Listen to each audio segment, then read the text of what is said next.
How to make Google Docs read aloud. Hi guys, welcome to our channel. Let's begin. In this video, I will guide you on how you can make Google Docs read text aloud to you. For this, you want to open up any web browser and head over to docs.google.com. Here you want to click on Tools. Now click on Accessibility.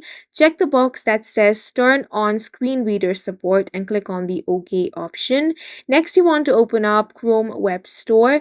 Here you want to search for Chrome Vox. Now you will find the option of screen reader. Go ahead and click on this. Now you want to click on add to Chrome option. Then click on add extensions option. Now the downloading will begin. After it has been completed, Screen Reader is going to be added to Chrome. After this, you want to make sure Screen Reader is enabled.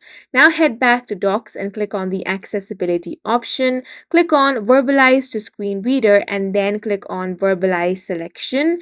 After this, you want to select the text that you want to be read aloud. Is the continuous process by which And as you can see, the text has been read aloud, and that's it for this video. If you found it helpful, please make sure to hit the like button and subscribe for more videos like this.